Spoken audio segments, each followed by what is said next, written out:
I was in a lot of pain with my knee, and my back had been giving me a lot of trouble. And I never really thought a whole lot about anything a bit more sinister or serious. I just noticed her slowing down. It's getting more difficult to walk, but also she was more agitated, I'd say. We knew she was in pain and we knew she was hurting, like we didn't know why, we couldn't do anything about it. And then my diagnosis. By the time it was finalised, I think I was having very, very real conversations with myself as to how this was going to end for me.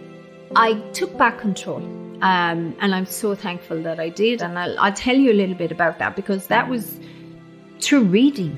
I would attribute reading to completely educating myself on how I was going to get myself out of the dark clouds, back on the right path. So Mom set us down, me, Evan, her and Dad, and she showed us this booklet. And inside she just put all her symptoms and how it's going to affect us and the family, and was very reassuring.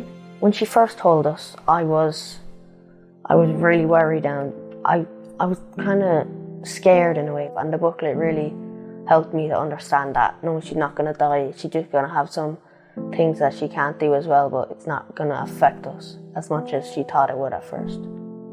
My children, Lauren and Evan, who are now 14 and 16, would have taken part in Readathon in primary school.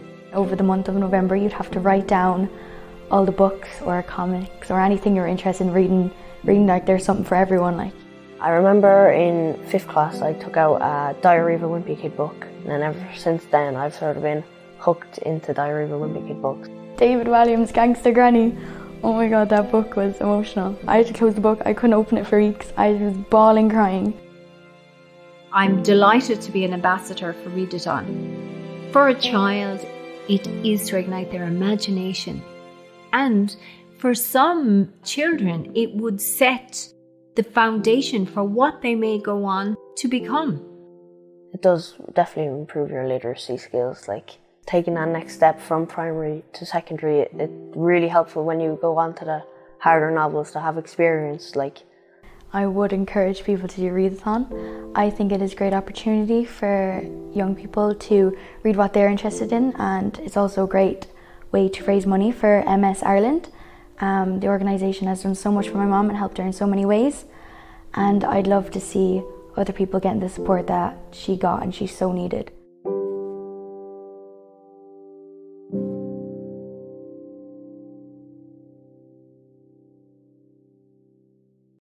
Hi, Katrina here from MS Ireland. Teachers, parents and homeschoolers nurture the magical world of childhood imagination, and MS Readathon is a magic doorway into that world.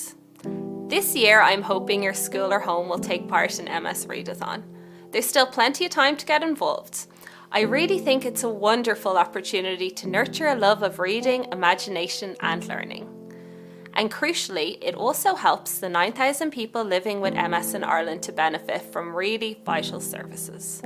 Remember, MS Readathon is so easy and fun to do.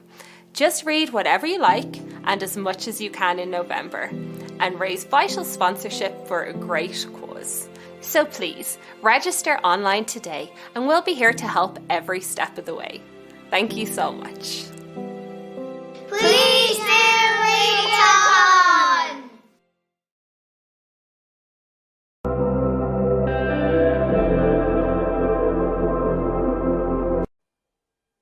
Hi, my name is Alison Cotter, the Advocacy and Research Officer for MS Ireland. I'm joined here today by Dr. Susan Coote, our Exercise and Physiotherapy Coordinator, at the launch of our physiotherapy business case to chat a little bit about what this means for people living with MS, as well as other neurological conditions. So Dr. Coote, I'll hand over to you. Yeah, so this business case is setting out the justification for the funding of 9 senior physiotherapy posts. The intention is that we would have 1 specialist neurological senior physiotherapist in every community health organisation. These senior physios will deliver a suite of services, both group and individual, both online and in person. And those services are based on our successful Sláintecare Integration Fund project, on our 30-year history of delivering exercise programs for people with MS, but also in our more recent innovations during COVID in terms of online specialist tailored programs for people with MS. Fantastic. And what would the impact of a service such as this be on people living with MS, as well as other neurological conditions? So the impact is firstly in terms of reduction of symptom severity, so improving things like strength and balance, improving walking ability, preventing falls, but also in terms of mental health, in terms of reducing depression, reducing anxiety, improving mental health. Our participants tell us that one of the most beneficial things is that they're in these groups with other people in the same boat as them, so they learn as much from each other as they do from us. And what are the costs associated with this service, and are there in fact any cost savings associated with it? Yeah, so one of the cost savings is through the reduction in the number of people who fall and the number of falls they have. So if we can prevent people falling, we can prevent the associated injuries, fractures, and increased care needs associated with that. People with neurological conditions fall at the same rate as people who are over 85. So if we can reduce those falls, we can obviously have big cost savings.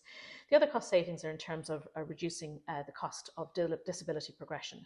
So that we know that if we can prevent disability progression, we can save up to €19 million per annum. That's derived from the Cost of MS in Ireland study.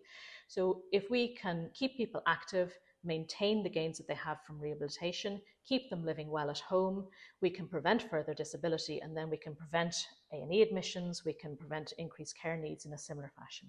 And this is just for a cost of €880,000 per annum or €94,000 per CHO. So the cost savings really are there. Yeah, when you think of it in that way, you're potentially saving €19 million for an investment of 880,000. It does seem to make sense. It makes sense from a financial reason, but I think more importantly, it makes sense for the lives of people with neurological conditions. They're able to live the lives of their choosing. They're able to have reduced care needs, be more independent, and also ultimately feel well and do the things that they want to do. Absolutely, and that's the important thing. So I suppose just final question for you. How do we know this is going to work? So we have collected data from our Sláintecare Integration Fund project. We've collected measures of strength and balance. We've also collected data in terms of healthcare utilisation. So we know from that study that we can half the number of bed days that these people have. We know that we can half the number of falls, but we also have data saying that we can improve quality of life by up to 20%. We can reduce anxiety and depression again by over 20%. We have data that says that these changes are both statistically and clinically significant. Thank you, Dr. Coote. If this is something you would like to see implemented in your region, contact your local politician via phone or email and have your voice heard.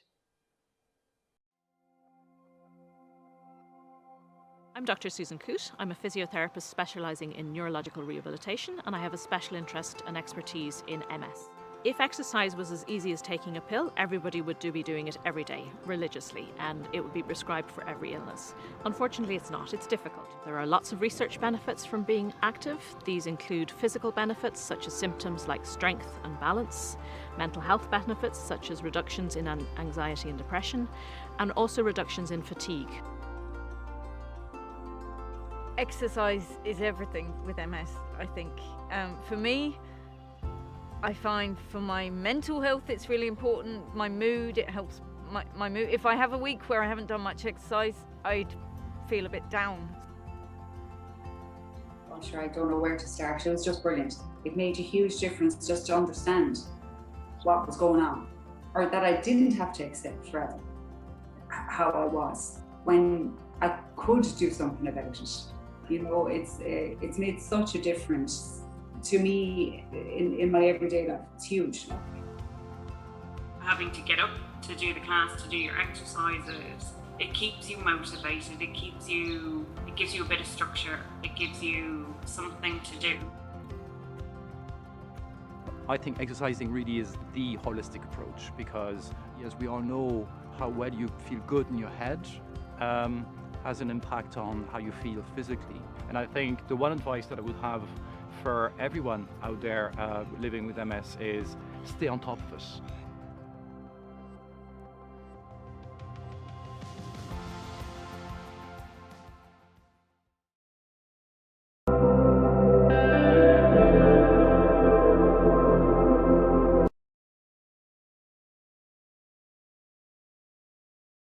What is brain fog? Brain fog is a symptom that people describe where their thoughts aren't clear, where they feel they can't easily access memories or access thoughts.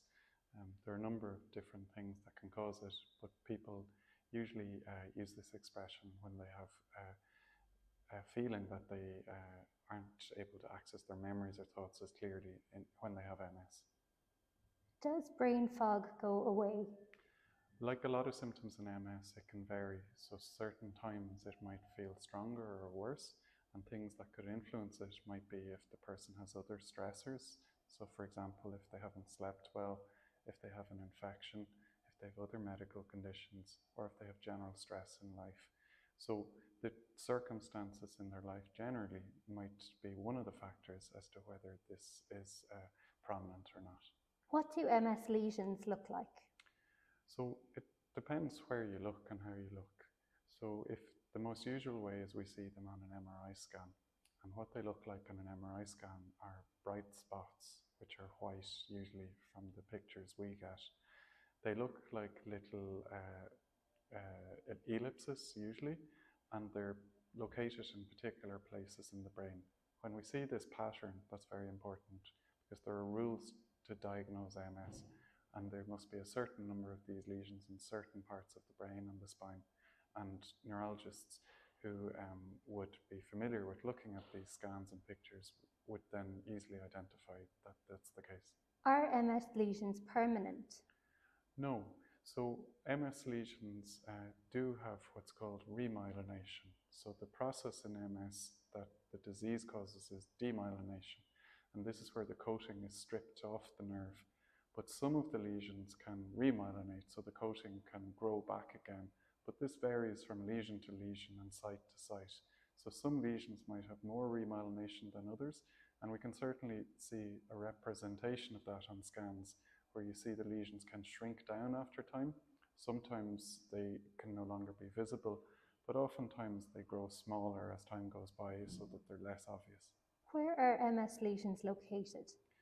So MS lesions are located in the brain, but within the brain we divide that into the outside part, which is the grey matter, and the inside part, which is the white matter. And one of the things that we've learned in the last decade or so is that the grey matter, which is the outside part of the brain, is heavily affected by MS. When we do an MRI scan, it's not as good as seeing this part of the brain. So even though we know it's affected, we don't always see the biggest burden of the disease. The other part of the nervous system that's affected is the spinal cord, and the spinal cord can be seen with an MRI scan. What happens when MS attacks the brain? So what happens is that the immune system sees the coating of the nerves as something foreign.